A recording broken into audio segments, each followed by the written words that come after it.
manggagawang walang anumang ikahihiya, na gumagamit na matwid ng salita ng katotohanan. Ayun ang sito, gumagamit na matwid ng salita ng katotohanan. Gumamit ng Biblia matwid, hindi paggamit na baluktot.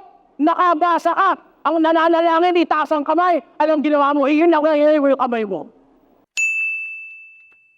Magandang araw po sa inyong lahat, Sir JR po ng Usap-Usap University at nagbabalik na naman po tayo sa ating ginagawa rito sa U3. Tayo po ay nanonood ng mga discussion videos, mga religious preachings, mga debates, and this was from, of course, Brother Clark, ang atin pong provider ng mga classic, mga rare po ng mga videos mula po sa kanyang arkibo. Sa mga visitors po, sa mga newcomers, tuloy po kayo, and if you like these kinds of contents mga ka-U3, please click like, malaking tulong na po yan sa amin. And of course, kung ikaw ay first timer or pabalik-balik rito pero hindi pa rin po subscriber, please click subscribe mga ka-U3, malaking tulong po yan sa atin pong channel. So yun nga po, as mentioned, ang atin pong video ay isang classic po na Bible study ni Brother Eli, related actually with the false teachings, with false prophets, mga false po na mga prediction, ano po. But for this time, if I'm not mistaken, ito daw po ang mga pastor, mga mangangaral na ginagamit ang pangalan ng Diyos para daw po makapanloko. So yun po yung magiging focus po, maging main point ng discussion. Sa ating po pag-analisa, ako po ay dating university debater mula po sa MSU IIT sa loob po ng 3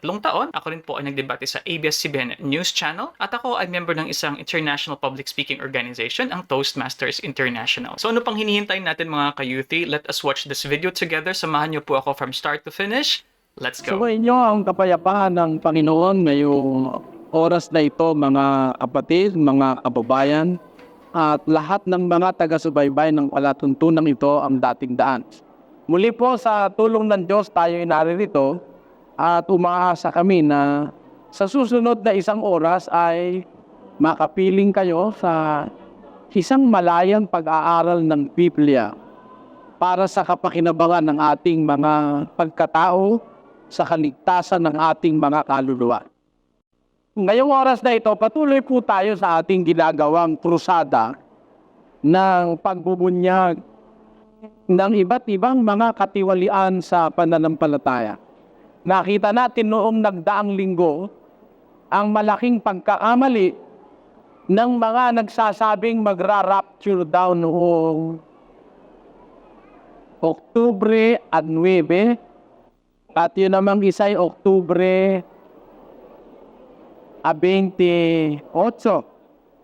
Yan lumabas po sa pangyayari at sa pamamagitan ng Biblia na yung mga tao ay mga bulaan, mga sinungaling, mga mangangaral na panggagalingan ng pagkaligaw kung hindi tayo ganap na mabibigyan ng karapatan o karapat-dapat na impormasyon sa mga salita ng Diyos sa Biblia.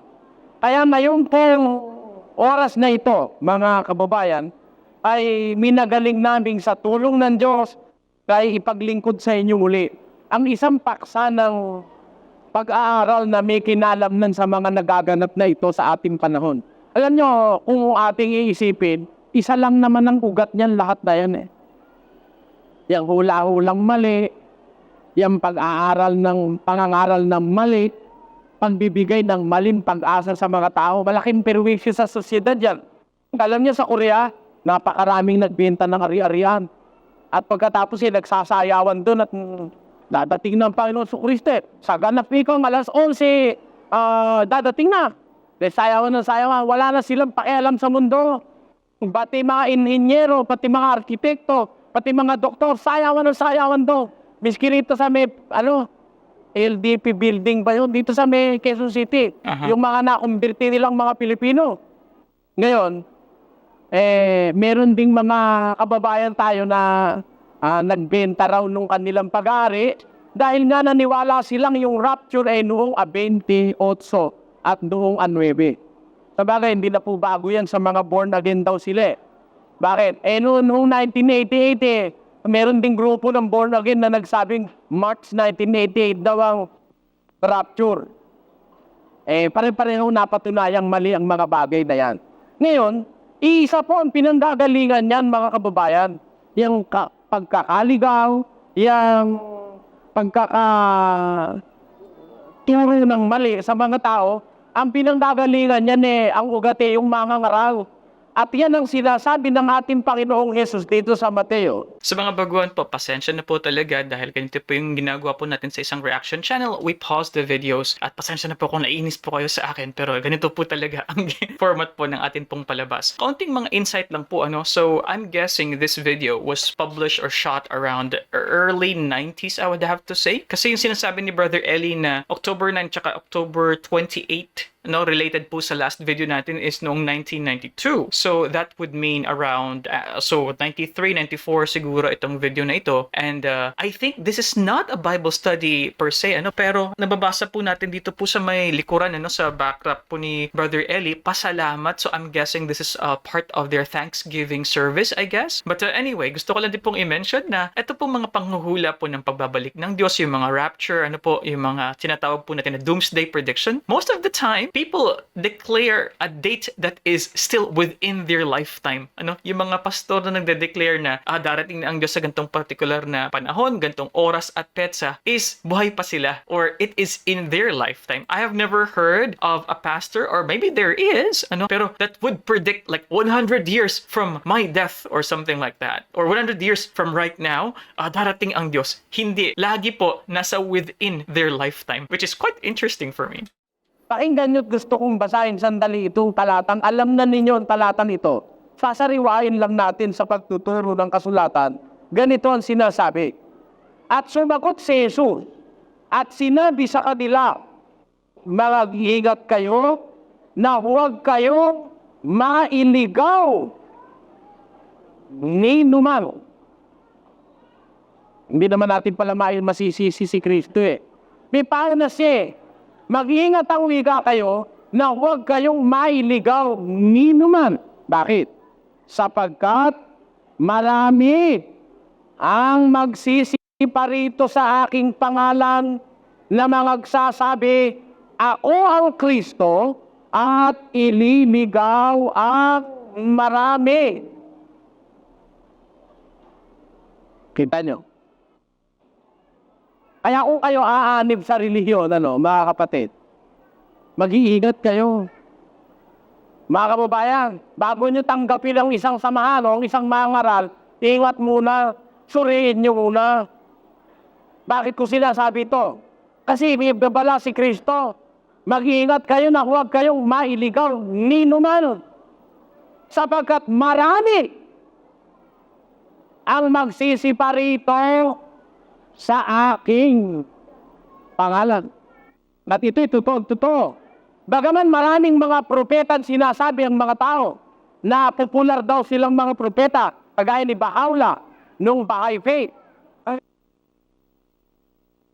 Kagaya ni Zoroaster ng relihiyong Zoroastrianism.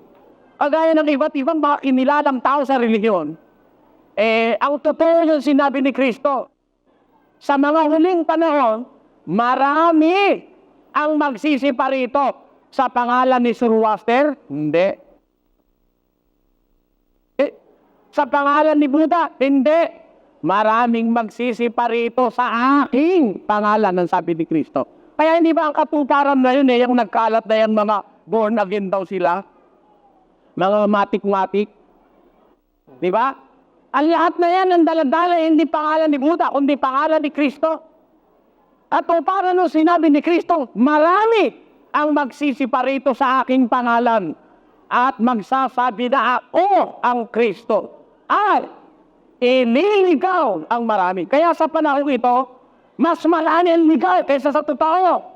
Mas marami ang naililigaw kaysa sa naitutunsin sa tamang landas ng katwiran. Yan ang senaryo sa ating panahon. Ba't hindi mo sasabihin marami na ililigaw? Biro mo. May daladalang panyo. Mahalagay kaya panyo. Yung isa naman, walang panyo. Yun, saan na pinag ko kayo? Asan sa Biblia yun? Wala yun Kaya sabi ko, ligaw na ligaw, sasayawan Oh? Sasayawan samantalang sa Biblia, doon sa panahong Kristiyano, wala namang mababasang yung mga Kristiyano yung nagsayawan ng rock and roll pa rin. Wala nun wala nun. Saan kayo makakakita sa Biblia? Mga Kristiyano nag-rock and roll. At may combo. Pagkatapos ay kalahating oras, puro awit at yung salita ng Diyos, 15 minutos na lang kung pag-aralan. Kaya ngayong umaga o ngayong hapon o ngayong kahit anong oras ninyo marinig, kahit marinig nyo ng gabi ang palabas na ito, aalamin po natin sa Biblia, mga kababayan, paano natin makikilala yung talagang mga ngaral ng Diyos? Mga ka-youth, mention ni Brother Eli yung combo. May combo. So, ibig sabihin po ba noon, during these times, hindi po siguro nagko-combo? Ano po? O walang parang quote-unquote banda? Kasi rock and roll daw walang lead guitar, perhaps? Siguro piano lang, ganun po ba? Kasi sinasabi po rito, walang combo. So, this is in early 90s. And I do remember, sa kainitan po ng mga rock groups, ano po, syempre, iba? Quote-unquote yung kultura ng rock culture, kumbaga na may mga, sex, drugs, and rock and roll. So siguro, in a way, parang rinding-rinde at saka parang irritated yung mga Christian movements po dahil po sa bagong kultura at saka counterculture na ginawa ng rock and roll music. But definitely, I think for now, it is of course highly acceptable now na meron ng iba't ibang uri ng musicality na ginagawa natin. So I'm curious if it was really that strict in the Church of Brother Eli noong 1990s na bawal ang combo. Kasi I'm guessing right now na may mga pagsasayaw naman sa MCGI. So if that's the case that they were so strict in the 90s and ngayon it is acceptable, maybe it shows to us that churches do kind of quote-unquote adapt a little bit on the changing times, on the people's preferences for music and how they worship and praise God, I guess. So very interesting po yan sa akin dahil indeed around 1990s may mayroon pa nga mga konsepto ng backward masking na sinasabi na yung mga kanta na mga usually rock, what it could be also pop songs na merong mga hidden down na meaning once you play it in reverse, mga ka-youth. So when I was young in the 90s, it was a pretty interesting time, I have to say. Paano po natin siya madidiwaan? Aalamin natin sa Biblia, mga kapatid, para huwag tayong mataya. Aalamin natin ng mga pamantayan ng Diyos na nagpapakilala sa atin kung ang mga ngaral ay sa Diyos o kung ang mga ngaral ay hindi sa Diyos. Ngayon, para ito'y magliwanag sa atin, umpisahan natin ang pagsisiyasat sa pamamagitan ng paglagay natin sa isang kalagayang tayo. Para tayong inosente, walang alam. Tatanong tayo sa Diyos, sasagutan Diyos. Yung isinagot ng Diyos, yun ang tama, yun ang totoo, yun ang atin tatanggapin. Umpisahan natin ang pagtatanong sa Diyos. Panginoon, may paraan ba para makita namin yung mga ngaral na sa Diyos? Baka naman wala na kaming pag-asang makakita na sa Diyos dahil puro sa Diyos na lahat ito Wala naman tumindig na hindi sa Diyos. Sabi ni Joseph Smith, noong 1820, ako ang sebo ng Diyos. Dahil pinausap ako ng Diyos doon sa gitna ng kakahuyan at tinanong ko siya, ang sabi ni Joseph Smith, I asked the personage that is before me, who of this religion I am going to join? But he answered to me and said, you shall join none of them, because all of them are abomination in my sight. Ayun, yun ang sabi ng Diyos kay Joseph Smith. Wala kayo kang aaniwan dyan, dahil lahat ay mga mali. Kaya ikaw, sabi ng Diyos, I have a work for you to do. Ayun. Pupunta ka dun sa bundok ng Kumora. May makikita ka ron na mga gintong papel. Tablets. Ano ba tawag dun? Sa golden plates. Plates? Oh, okay. At may mga Golden. nakasulat doon na characters na kung tawagin ni Joseph Smith and Company, a reformed Egyptian. Itatranslate mo yun at bandang huli yun ang magiging Book of Mormons. At ikaw ay magtatayo, ang itatayo mo ang Church of Jesus Christ of the Latter-day Saints sa shortcut Mormons. Ayo. Then, 18:20, sinugulat nyo si Joseph Smith. Ngayon, ipinanganak naman si Mr. Manalo. Noon ding mga panahon 18, wala pang 19 noon 18 pa lang Ngayon, noong 1913, lumitaw ngayon si Ginoong Manalo na siya naman ang siyebo ng Diyos. Kaya magkakompetensya na sila ni Joseph Smith. Teka muna, may nakalimutan tayo. Doon pala sa Amerika, nag-aagawan na pala noon sa panahon na yun si Joseph Smith at saka si Charles Taze Russell na saksi ni Jehovah. Sabi naman ni Russell, JW. siya raw ang sinugo ng Diyos para ipangaral sa buong mundo ang pangalan ng Diyos at ang pangalan niya ni Jehovah. Wala nang iba. Ayan. Kaya alam nyo, agawan yan eh. Ngayon tayo hindi makikipag-agawan, mga kababayan. Ang layon ko, kaya ako binubuksan ng pag-aaral na ito sa inyo para mabigyan tayo ng isang pananaw na magmumula sa Diyos. Kung kikilala tayo sa mga ngaral, talaga kayang ito dapat kong kilalanin. Ang mga ngaral na ito kaya ay sa Diyos. Ang tanongin natin ng Diyos, meron bang paraan, Panginoon, para makilala namin yun sa Diyos na mga ngaral? O baka walang sa Diyos? Baka puro naman sa Diyos. Kagaya nung iba. Sabi kasi nung iba, pare-pareho lang sa Diyos yan. Kumbaga ka sa parang Christmas tree yan. Sa baba malaki. Iba-ibang puntos. Pagdating ka sa dulo, isang point, andun na ikaw ang Diyos. Kaya lahat yan, ikaw papunta sa Diyos. Kumbaga ikaw pupunta ka sa Maynila, dumaan ka sa MacArthur Highway, dumaan ka sa Super Highway, dumaan ka sa International Highway, makakarating ka ng Maynila. Ganun ang paniwala na iba, puro raw sa Diyos yan. Kaya pare-pareho lang naman ka, ang Diyos na ating sinasamba, sabi naman ng iba. Ako naman, di ako makapaniwala ron pagpauman ninyo. Hindi ako makapaniwala, pare-pareho ang ating Diyos at pare-pareho tayo pupunta sa Diyos. Bakit? Tinan niyo, bibigyan kaya halimbawa. Tanungin mo sa Batista, kayo, ba't mo kayo hindi kumakain ng baboy kaya sarap-sarap ng lechon ni Ando? Ha? Apo, bawal ng Diyos ang baboy. Yan, dumay nga. Ayan ang sagot ng Sabadista. Sa nakatid, yung Diyos ng Sabadista, bawal ang baboy daw. Ayan. Punta ka ngayon sa Katoliko.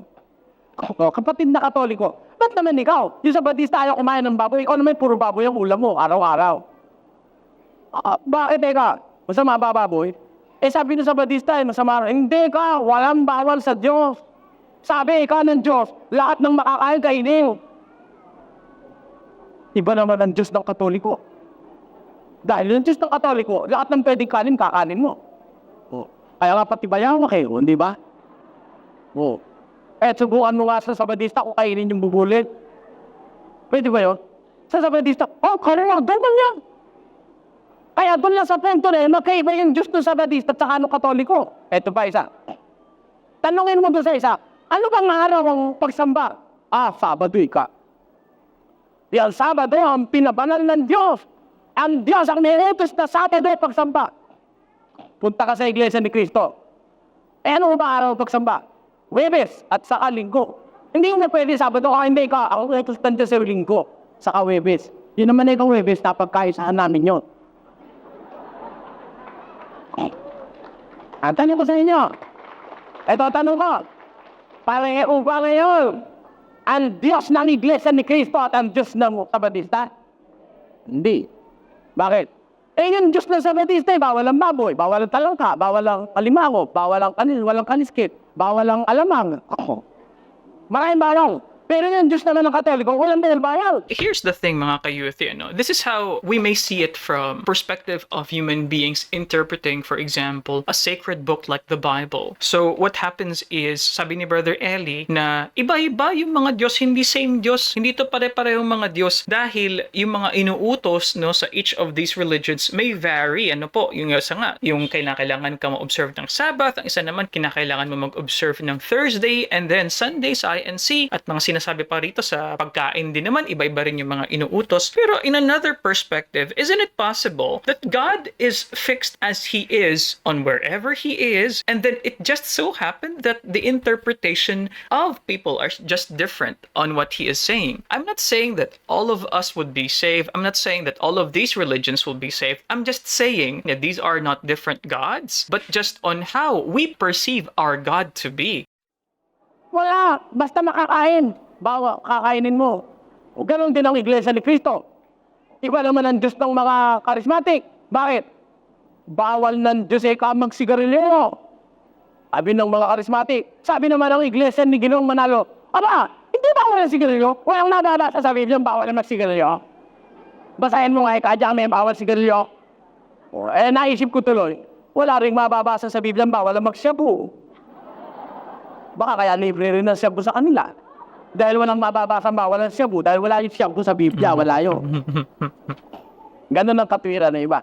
Kaya dyan, makikita nyo, mga kababayan, hindi totoo pare-pareho Diyos natin eh. Okay, naalala ko lang po mga ka-youth, this same argument na nasabi ni Brother Eli, ito po yung debate po patungkol nga po sa sigarilyo. Ito po yung very viral and very popular debate, Brother Eli versus Boy Blanco. Ang logic doon ni Brother Eli is, hindi po, kahit hindi mo siya nababasa word for word sa Bible, hindi na pwede, o pwede na. So, in short, kinakailangan mong intindihin ang konteksto ng Biblia was written a lot of years back, and therefore, some other words na ginawa natin, o mga trendy words o mga words na ngayon lamang sumulpot, obviously, hindi masasali yun sa Biblia. But it doesn't mean na hindi yun bawal. Hindi totoo. At hindi totoo, pupunta tayo lahat sa Diyos. Ngayon, alin ang totoo? Panginoon Diyos, gusto namin makakita ng mga ngaral na totoo. Ng mga ngaral na kagaya ng mga apostol. Kagaya ng mga propetang si Jeremias, si Isaiah, si Habakuk, lahat ng mga propetang dakilang mga mangangaral ng Diyos na hindi nagsisinungaling sa tao sa katotohanan. Gusto nating makakita. Panahon namin panahon ng mga manluloko. Ito pong panahon natin panahon ng mga panggagancho, panahon ng mga pagliligaw ayon sa Biblia, panahon mapanganib. May pag-asa pa ba kami makakita ng mangangaral na sa Diyos? Ano ang sagot ng Diyos? Pakinggan nyo sa isang talata ng unang Juan, sa Kapitulo 4, versikulo 1, ganito ang ating mababasa. Mga minamahal, huwag kayong magsipaniwala sa bawat espiritu. Sino po ang nagsasabi ng talata nito? Ang nagsasabi ang alagad na si San Juan. Ang kausap ang mga kapatid sa loob ng katotohanan. Ang sabi ni San Juan, mga minamahal, huwag kayong magsipaniwala sa bawat espiritu, kundi inyong subukin ang mga espiritu kung sila'y sa Diyos. Sapagkat maraming nagsilitaw na mga bulaang propeta sa sanlibutan. Ang tanong natin, Diyos, may pag-asa pa po ba kaming makakita ng tama, ng totoong mangangaral, hindi plastic, hindi manluloko? Ang sagot, mga minamahal. Sabi niya, huwag kayong magsisipaniwala sa bawat espiritu. Masama yung paniwalain. Masama yun. Sabi sa Biblia, mga minamahal, ito'y admonition na nanggagaling sa isang nagmamahal na mangangaral ng Diyos na si Juan. Sa Juan, mga minamahal, huwag kayong magsisipaniwala sa bawat espiritu. Kundi, inyong subukin ang mga espiritu kung sila'y sa Diyos. May pag-asa pala naman tayo makakita ng sa Diyos eh. Meron ba? Meron. Sabi subukin ninyo ang mga espiritu kung sila'y sa Diyos. Bakit? Sapagkat meron pala naman dahil kaya tayo susubok Sapagkat maraming nagsilitaw na mga pulaan propeta sa sanlibutan. Kaya hindi basta dampot ka lang ng dampot. Bakit? Maraming lumitaw. Kung matampot mo yung bula, then kawawa ka. Okay. Kaya ka pinasusubo. Ha? It's very interesting kasi ang nasabi po ng phrase doon kanina, you have to test the spirits. Kinakailangan mong subukin ang mga espiritu. So, judging on that statement, it means na hindi lamang iisa ang kumbaga pinagmulan o saan nabibilong yung isang espiritu, kundi it could be of God's and it could be otherwise. Ano po mga ka-U3? And of course, this kind of admonition, this kind of reprimand mentions about false prophets nga po na sinasabi ni Brother Eli. And gusto ko lang po i-remind po yung lahat ng mga viewers natin, meron po tayong isang napakaganda at napakahaba po na playlist. So, included of course ang video na ito, pero meron pa tayo mga videos po related po sa false predictions, mga false prophets, sugo ng Diyos, karapatan ng sugo ng Diyos. So, nandyan po yan sa atin pong playlist na ilalagay ko po sa description po sa baba ng video na ito or also at the end of this video yung playlist po. Pinaglilibot ka, kagaya nung ginawa ko nung araw. Nakinig ako sa saksi ni Jehovah. Nakinig ako sa pare. Kaibigan ko pa nga si Padre Reyes doon sa Pilum Life Parish Church nung araw. Tapos, nakinig ako sa Iglesia ni Cristo. Nagbasa ako ng iba't ibang libro ng relihiyon. Bago ako nagdesisyong sasama sa samahan ito, kumbaga sa kawikaan Tagalog nagsunog muna ako ng kilay. Ay ako naman sinabing kawikaan Tagalog, hindi pwede sa English yun. Kasi yung araw, tinanong ko yung lola ko, Lola, bakit ba ako nagsusunog ng kilay? Bakit ba kailangan mo para ka matuto, susunugin mo pa kilay mo? Yung lamp. Eh hindi, Lamp. ganito kayo apo. Noong araw dito sa ating bansa, walang ilaw kundi yung kingki. Yung sa Kapampangan paritan. Sa Tagalog gasera yata ang tawag doon. Na maliit na ilaw na kukuti-kutitap sa gabi. Eh, pag ikaw nag-aaral nung kailangan idikit mo yung binabasa mo doon sa ilaw at pati ikaw didikit. Kaya kung minsan sa kadidikit mo, hindi mo napapansin sa kababasa mo sunog na pala yung kilay mo. Ayon. Ganun pala kahulugan nung nagsusunog ng kilay. Ngayon, bakit kailangan magsunog ka ng kilay sa pag-aaral sa relihiyon? Kung yung nag-aaral ng abugasya, nagsusunog ng kilay, kung minsan pagka mahaba ang balbas at bigoti, pati bigoti at balbas ay nasusunog, para lang matuto ng pagkaabugasya, lalo naman sa relihiyon. Lahat ng pwedeng sunugin, sunugin natin para lang tayo matuto ng relihiyon. Bakit? Sabi ng Biblia, huwag kayong magsisipaniwala sa bawat espiritu, kundi yung subukin ang mga espiritu kung sila'y sa Diyos, sapagkat maraming nagsilitaw na mga bulaang propeta sa sanlibutan. Sa ideya po ng pagsusubok, my understanding here in this context mga kayuthi is ang pagsusuri kasi kung sa English di ba test the spirit, so the question there would be how can you test? Paano mo masusubukan ang bawat, for example, church or secta or denomination? So how would you test each of these? How would you know? So sabi ni Brother Eli, what he did is he would actually join, he would maybe probably listen to the service, the church sermon for example, and sabi niya rin po, nakaibigan niya rin nga po isa pong pare, So, testing the spirit, I think, would mean being knowledgeable on what others are doing. And, syempre, while you are doing that, you would know the distinction, yung pagkakaiba-iba ng mga relihiyon. And then, maybe, you can find a church that you think is of God's. Ganun po siguro ang ibig sabihin nun, no? So, yung pag-test ng spirit is testing by knowing and by understanding. So, palagi ko po yung sinasabi sa Usap-Usap University, isa po yan sa mga goal po ng ating channel, na ma-make sure natin na yung mga tao na nagsusuri, makakapanood ng ating mga reaction videos and yung acting perspective as a debater, as a former teacher and journalist, is with the hopes na mapapaisip, mas kumbaga makaka-reflect pa tayo because of the main source video and then the reactor mga kayuthri. Maraming mga sinungaling ngayon. Bakit hindi sinungaling? O, tinanin nyo kung di sinungaling. Biro mo, Trinitarian ka.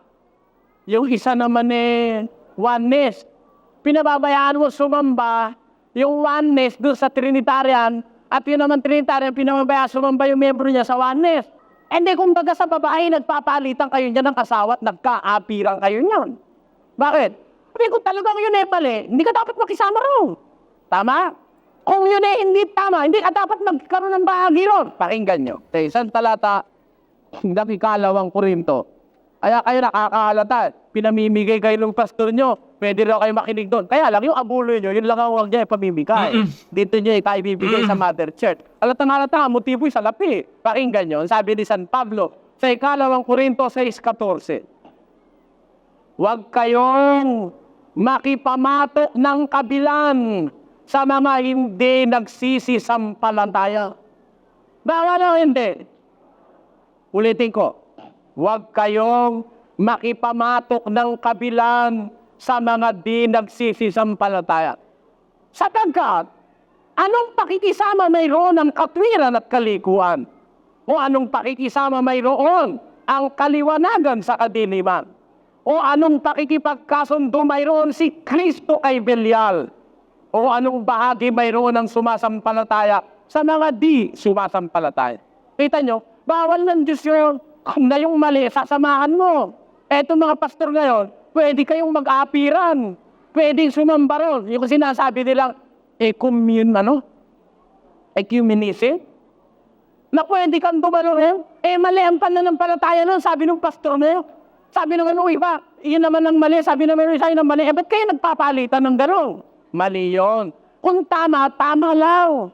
Ay, bakit ganon? Eh, kasi hindi naman mahal yung miyembro nila. Ang mahal lang sa miyembro nila ay pera. Kaya sabi, pwede kayong dumalo sa other Christian groups. Pero mga kapatid, yung abuloy nyo, love offering, Doon pa hindi rin. ka sa atin nyo ibibigay. Okay, mga ka-youth, before we continue, indeed, tama po yung ecumenism po yung tawag nun, yung kumbaga, promoting the unity among the Christian churches, yan po yung goal ng ecumenism. Although, what I remember when I was growing up, dahil nga po, I was brought up in a born-again household, mga ka-youth, by my mom. And I remember, may term po doon po sa aming bayan, ang tawag daw po doon ay Body of Christ. Ayan yung term nila, sa kanilang grupo ng iba't ibang mga Christian churches. But I do remember na kapag merong pagsasama-sama ng mga churches na ito, the worship style may be a little bit different. Ang alam ko is merong isang mas maingay, merong isang mas solemn na style. I'm guessing the way they express themselves in worship. And I have a feeling po na may pagkakaiba din po ng mga doktrina. It could be subtle, it could be very big, but that's my feeling na nagkakaisa, quote-unquote, yung mga Christian churches na ito. But I'm pretty sure na hindi po totally magkapareho po yung kanilang mga paniniwala. At least yun po yung impression ko po ng mga panahon yun when I was very young. Hindi halatang halata. O kita nyo, natatawa yung mga charismatic na dating charismatic. Alam na alam nila. Si kapatid na nabaro yung close-up mo, charismatic yan alam na alam niya yung stroke ng mga pinanggalingan nila Ayan, si kapatid nabaro na isang biktima niyang mga matik-matik na yan.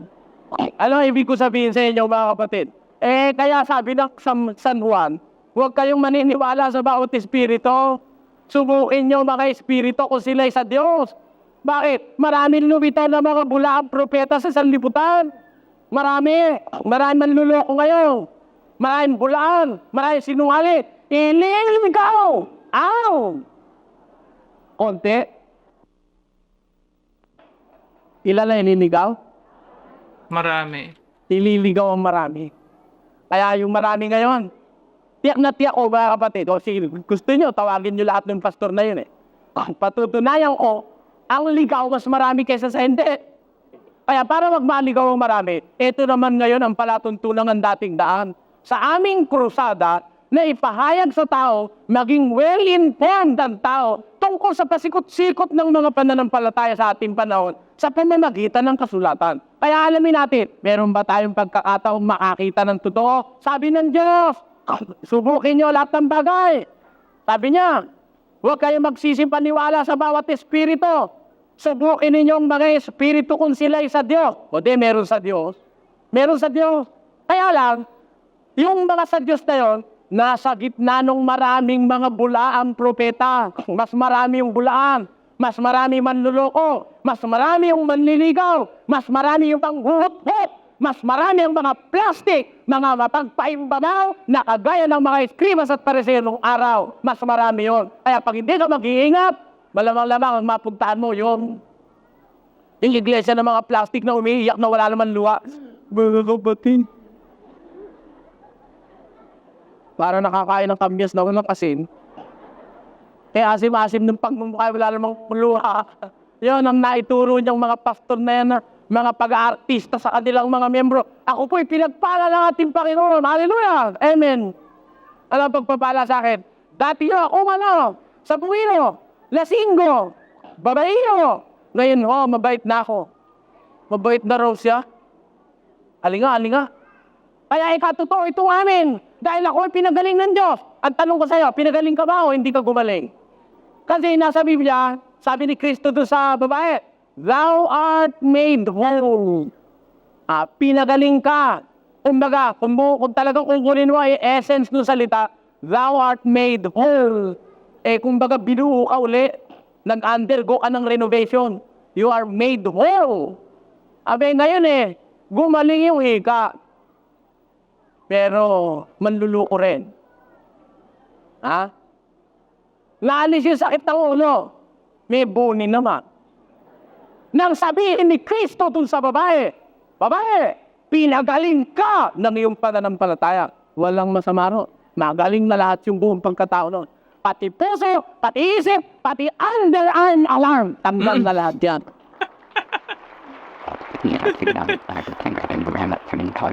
Mga Eric, gumaling daw yung hika niya, nebunin naman siya.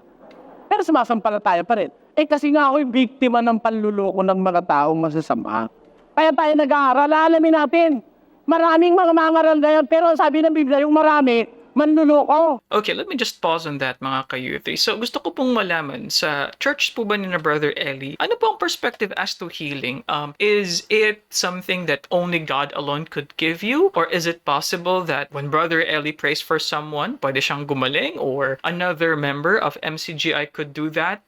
Pray to God, parang intercede and maybe facilitate a prayer to heal someone? Meron po bang ganon? Kasi alam po natin, ang isa sa mga pinaka-popular, na mga Christian movements is yung may mga healing crusade. Ayan. Na may mga miracle crusade na kung saan meron na silang kakayahan na magpagaling. Ay, nako. 99% po sa kanila, I would say, hindi po tama, hindi po totoo. Dahil po marami po dyan ay mga psychic scam, mga ka-U3. And honestly, I know how to do this. I know the psychology behind it. I know the tricks of the trade, mga ka-U3. Ay, nako, ang daming pamamaraan. And it's interesting how gullible the human mind is. Iko-consider din po kasi natin ang mga konsepto ng placebo effect, which is basically thinking that something is really medicine where in fact it really is not medicine, but it conditions your mind believing na magagaling ka kahit na yung tinake mo actually is wala namang medical benefit or wala namang talagang medical effect. And it has been studied, mga ka-U3. At iba pang mga tricks na ginagamit po ng mga faith healers.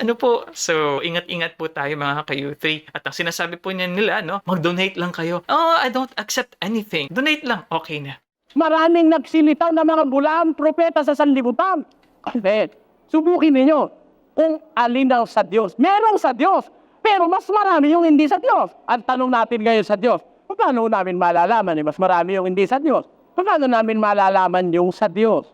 Ang sabi, subukin ninyo ang mga espiritu. Ayon. Yung aral, yung espiritu, yung katwirang dala-dala, susubukin mo para malaman mo yun sa Diyos. Bakit? Sapagkat kung hindi mo susubukin, at ikaw tatango na lang ng tatango. Amen. Kaya bago kayo aamen, bago kayo papalakpak, iisipin nyo, kung yung sinasang-ayunan ninyo ay nasa Biblia pa, pamumusong na sa Diyos. Sapagkat yung ministro ay nag-umpisa ng pamumusong. Umamen ka. Kasi ayon sa Biblia, pakinggan niyo, sa isa't talata ng Kawikaan, ganito ang sinasabi sa 29, mga kababayan, sa versikulo 12.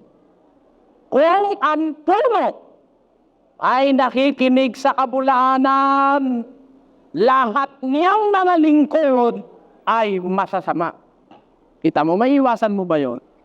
Pagka ang puno nakikinig sa kabulaanan, ang puno naniniwala sa kasinungalingan, lahat niyang lingkod na susunod sa kanya, pawang masasama. Sino may sabi nun? Hindi ako. Hindi ko kayo inakatulang. Kaya lang pag napatunayan yung puno mo'y kasinungalingan ang sinasabi, umaaning ka, pareho na kayo ng puno mo. Nadadamay ka sa puno. Doon natutupad yung sinabi ni Kristo sa Mateo, Kapitulo 15, versikulo 14, pakinggan nyo, mga kababayan. Pabayaan ninyo sila. Sila'y mga bulag na taga-akay. At kung ang bulag ay umakay sa bulag, ay kapwa sila mga uhulog sa hukay. Yun ang malagim na sasapitin ng tao. Biro mo, bulag yung pastor mo. Bulag ka rin. Kahit anong sabihin niya, amen ka lang, amen. Kaya sabi ni Kristo, pag bulag ang umaakay, bulag ang inaakay, kapwa sila, mahulog sa hukay. Halika rito, kapatid. Kanan. Amen. Kapatid, diretso. Amen. Diretso, kapatid. Amen. Hukay na pala yun .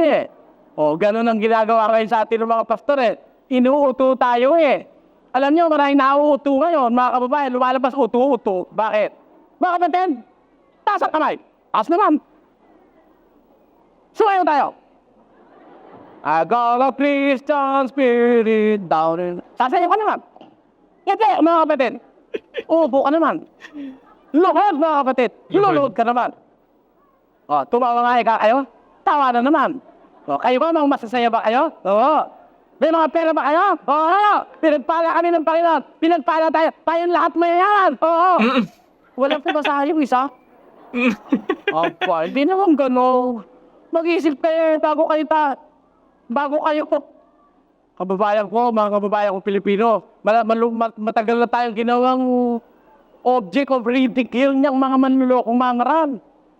Matagal na tayong ginawang mga parang payaso na kung gusto tayo. But isn't that and read it proper? Sunod na lang tayo. Gusto tayong wisikan tayo, pwede. Sunod-sunod. Gusto tayong pabayanan, pababangunin tayo. Gusto tayong telepon tayo, wag ganon. Huwag kayong basta-basta susunod na susunod. Aalamin muna natin kung nasa Biblia. Sapagkat kawawa tayo. Pagka bulag ang umakay, bulag ang inaakay, kapwa mahulog sa ukay. Pag hiningi ka po, bibigay ka naman. Humingi ng lahat ng piling, bibigay ka naman. Humingi ng pambayad sa kuryente, bibigay ka naman. Humingi ng pampatrikula ng anak, bibigay ka naman. Lahat na lang hinihingi sa'yo, bigay ka ng bigay. Hindi masama yung magbigay kung ang pagbibigay mo'y kasang-ayon ng kasulatan. Pero baka ginagawa ka lang pala bigasan ng pastor mo. Wala naman kasi sa Biblia yung mid-year anniversary. Meron ba nun? Na mga kapatid, anibersaryo ka ng pagkatatag ng ating iglesia sa 27 ng Hulyo. Kahit 20 taon na ang ating iglesia. Kaya meron tayong isang malaking pagtitipon at doon ay mag-aabuloy tayo sa ikaminuwalhati ng Diyos. Saka nakakita sa Biblia, pag may anniversary, may abulo yan. Meron ba nun? O sige, kahit isang sitas lang pakita mo. Ako naman pag may sitas, amen. Yung ang ulo ko pag may sitas. Pagka wala, inimbento lang ng pastor. Saan mo ako mababasa? Yung hinihingi yung abulo yan ng wepi sa Biblia. Sabi ko doon sa pastor na Iglesia ni Cristo, wala ika sa Biblia yun. Napagkaisahan ika namin yun. Bakit ika kami nagkaisa? Meron ikang utos ng Diyos na magkaisa kami. Ika, binasa. Babasahin ko rin. Eto, sabi. Yun daw abuli ng Webes, napagkaisahan daw nila, sabi ng pastor na Iglesia ni Cristo. Saan ika ako kumukain ng batayan? Binasa ito. Babasahin ko. Katotohanan ng muling sinasabi ko sa inyo, kung pagkasunduan ng dalawa sa inyo sa lupa, ang nauukol sa anumang bagay na kanilang hihingin ay gagawin sa kanila ng aking Ama na nasa langit. Ayan. Sabi ni Kristo, kung pagkasunduan ng dalawa sa lupa, ang tungkol sa anumang bagay na hihingin, gagawin ni ka ng Ama sa langit. Kaya kami nagkasundo, nahihingi kami ng abuloy pag-Webes. Ano ka masama niyan? Sabi ko, ang tanong ko sa iyo, kapatid, kasagot-sagot ba naman sa akin yung ministro doon sa liko? Huwag mo ako tawagin, kapatid. Hindi ka tayo magkapatid. O sige, payag na ako. Ang tanong ko sa iyo, kaway. Yung sinabi ni Kristo, na kung pagkasunduan ng dalawa o tatlo sa inyo sa lupa, ang tungkol sa anumang bagay na hihingin, gagawin ng Ama sa langit. Kanino hihingin? Kanino hihingin? Magkakasundo yung mga mangangaral na hihingi. Kanino hihingin? Iniligaw yung tao. Hiningi sa tao. Basahin nga natin kung kanino hihingin. Basa. Muling sinasabi ko sa inyo na kung pagkasunduan ng dalawa sa inyo sa lupa, ang nauukol sa anumang bagay na kanilang hihingin, ay gagawin sa kanila ng aking Ama na nasa langit. Kanino hihingin yung pagkakatunduan? Hihingin sa Ama. Ang ginawa ng Iglesia ni Cristo, hiningi sa miyembro yung abuloy na Huwebes. Ligaw ba o hindi? Ligaw. Maling pakahulugan. Ang tinutukoy ni Cristo, pagkakasunduan ng dalawa, tatlo na hihingin sa Ama. Alin ba yung hihingin? Yung patawad sa kasalanan, yun ang hihingin. O tunayan, tuloy natin. Sapagkat kung saan nagkakatipon ng dalawa o tatlo sa aking pangalan ay naroon ako sa gitna nila. Nang magkagayon lumapit si Pedro at sinabi sa kanya, Panginoon, makailang kong magkakasala ang aking kapatid laban sa akin at siya aking patatawarin. Hanggang sa makapito, sinabi sa kanya ni Jesus, hindi ko sinasabi sa inyo hanggang sa makapito, kundi hanggang sa makapitong pito. Ang tema ng pag-uusap dito, yung pagpapatawad sa kasalanan. Kaya kung pagkasundoan ng dalawa, tatlo, ang hihingin sama, ang isa ron yung pagpapatawad sa kasalanan, sa mahihingin, pagkakalubi ka ng naba sa langit. Ang katunayan yan, pakinggan nyo, sa unang Juan, ganito ating mababasa. Sa Kapitulo 5 at versikulo 16, at kung makita ng sino man ang kanyang kapatid na nagkakasala ng kasalanan, hindi kamamatay, ay idalangin siya at bibigyan ng Diyos ng buhay na ukol sa nagkakasala ng hindi kamamatay. May kasalanang ikamamatay, hindi tungkol dito ang sinasabi ko na idalangin niya. At kung ating nalalaman na tayo dinidinig niya sa anumang ating hingin, ay nalalaman natin na nasa atin ang mga kahiligan sa kanya ating hinihingi. Ayun. Ang tinutukoy na ihihingi mo sama, yung patawad ng kasalanan ng kapatid, yung pabor sa kapatid, nung pakahulugan na ng Iglesia ni Cristo, hihingin sama, ang ginawa, hinihisan miyembro, abol yan ng Webes. O paano ngayon yun? Yan ang sinasabi ko. Yan ang sinabi ng Biblia. Mag-iingat kayo. Sa bawat espiritu, huwag kayo maniniwala. Sabukin niyo yan mga espiritu kung sila'y sa Diyos. Sapagkat maraming nagsilito ng mga bulaang propeta sa sanlibutan. O hindi, meron pa lang sa Diyos. Paano malalaman nyo sa Diyos? Malalaman mo ba yun sa buong bunganga ng mga ngaral? Kahit sino tumayo riyan, siya raw sa Diyos Tanungin natin ang Diyos. Panginoon namin Diyos. Sabi mo, maraming bulaang. Pero meron din sa Diyos. Paano namin makikilala yun sa Diyos? Pakinggan. Sa isang talata ng ikalawang Korinto, Kapitulo 10, versikulo 18, ganito ang pahayag ng apostol na si San Pablo. Sabagkat, hindi subo ang nagtatagubilin sa kanyang sarili, kundi ang ipinagtatagubilin ng Panginoon. Ano ang sabi ng Biblia? Hindi subok yung nagtatagubilin sa kanyang sarili, kundi ang ipinagtatagubilin ng Panginoon. Hindi pwede kung sinabi niya, man of God, maniwala ka na agad. Hindi subok yun, na ipinakikilala yung sarili niya. Hindi subok ng nagtatagubilin sa kanyang sarili. Sino yung subok? Yung ipinagtatagubilin ng Panginoon. Kaya yung tagubilin ng Diyos, yung rekomendado ng Diyos, yun ang subok. Hindi yung inirirekomenda ng kanya sarili. Maniwala kayo sa akin, ako yung man of God. Maniwala kayo, ako yung sugo ng Diyos. Sabi ni Manalo, ako ang ibong mandaragit. Ako ang anghel sa sikatan ng araw. Ako ang sinasagawan doon. Before we continue mga ka-U3. So as always, no, top-notch talaga yan. Basta si Brother Eli kapag nagbibigay ng preaching, ano po. But anyway mga ka-U3, no, very interesting yung nasabi po rito na ang ating dapat nasubukin, ano po, is yung mga katuwirang dala-dala ng mga reliyon at malalaman natin yung sinasabing subok, ano po, is yung tagubilin nga ng Diyos. Hindi nung sarili lamang na kumbaga self-proclaimed, ano po, na sinasabi nga nila na they are so and so. And even on the phrase na man of God, honestly, I find it very strange and kind of cringy pag naririnig ko po yung mga nagsasabi na they refer to someone as a man of God. Well, maybe everyone is a man of God or everyone is a child of God perhaps. Pero yun nga parang merong leveling, ano, parang may hierarchy. Ako, I'm a man of God, I'm a pastor. So you have to listen to what I say and follow what I do and follow what I tell you to do dahil close kami ni Lord. So parang ganun po yung napipick up ko po every time na these pastors would be grandstanding and gives us the feeling that they are holier than thou. Ano po mga ka-U3?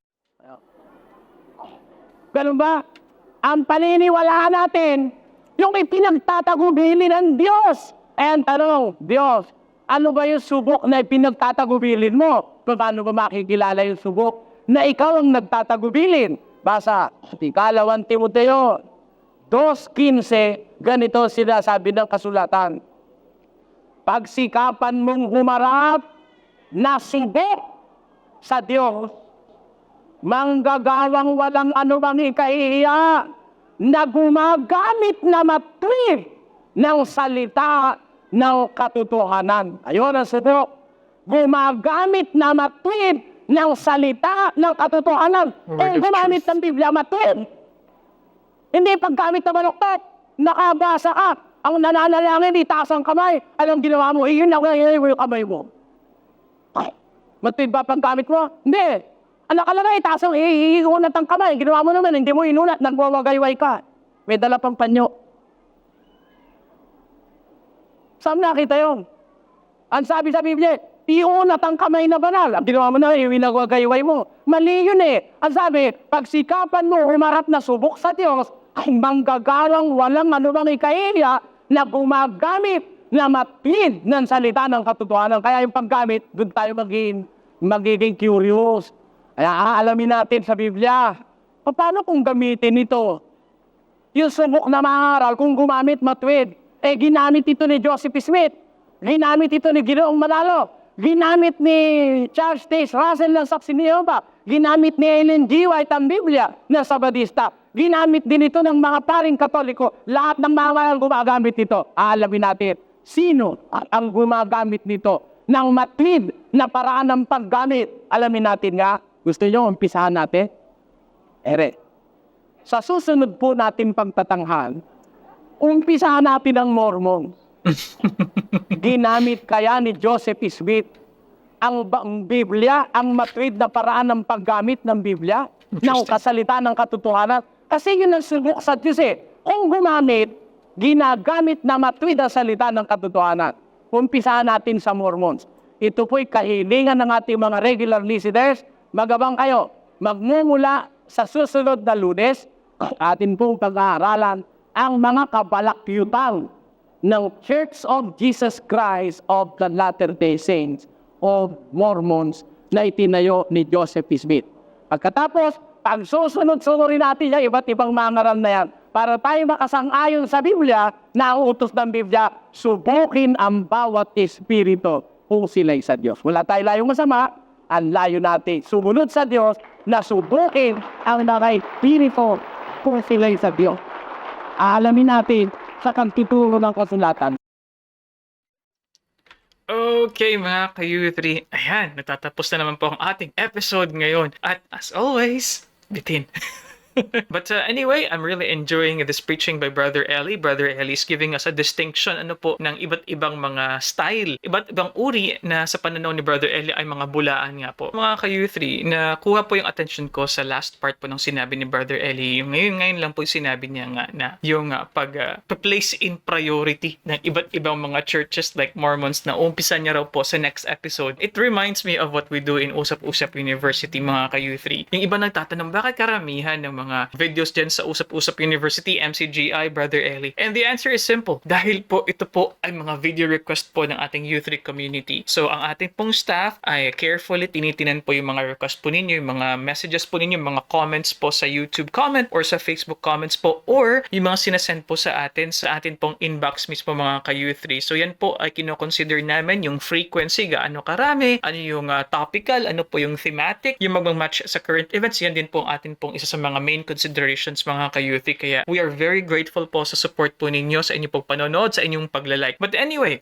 insights about this particular preaching, like what I said, I think this is one of the most fun, na talaga natawa din po ako sa mga dance moves ni Brother Eli, yung pagkakaway-kaway, ganyan. At napansin nyo rin po, si Brother Eli ay mahusay din po ng kanyang mga impressions, yung panggagaya po ng mga speaking style, ng mga punto, ng mga speakers, ng mga ibang mga pastors. Ayan, so gayang-gaya ni Brother Eli. And what is interesting about this is it really shows to us na one of the ways of knowing what religion na dapat po nating aniban o ang nararapat sa Biblia, as mentioned by Brother Eli, is first really knowing ano yung katwiran na dala-dala nga ng mga relihiyon na ito. What is their basis? What is their biblical basis? Why are they doing it? Is it really a commandment from God? O ito ba ay napagkasunduan lamang ng mga miyembro? And many other things na dapat nating i-consider. And isa sa mga nakuha ko po doon, yung phrase na word of truth, no, ang salita ng katotohanan, is yung Bible pala, no? So, sinasabi ni Brother Eli, doon mo malaman na subok ang isang mangangaral o subok ang isang particular na relihiyon sa tamang paggamit ng salita ng katotohanan. Ang ganda po ng main learning na yun, mga ka-U3. And well, dahil nasa closing part na po tayo, mga ka-U3, hindi ko na po ito maiisa-isa yung atin pong mga insights dahil nga po, we give our reaction in real time habang pinapanood po natin. Kaya sana sinamahan niyo po ako from start to finish, mga ka-U3. At kapag hindi ka pa nag-like, please click thumbs up, mga ka-U3 ha. It may be a small action, yung pag-click lamang po, pero malaking tulong na po yan dahil nire-recommenda niyo po ang video na ito sa iba rin pong mga viewers po na gusto rin pong magsuri at gusto rin pong malaman patungkol po sa mga bulaang propeta at ang mga pastor o mga ngaral na ginagamit ang salita ng Diyos para mangloko ng kapwa, mga ka-U3. And well, I think that's about it for this episode. I'm very happy to see you once again. I hope you'll have a great weekend, mga ka-U3. Kung ikaw ay baguhan, viewer ka na for the first time, ayan, mag-subscribe ka na, huwag ka nang mahiya. And you can also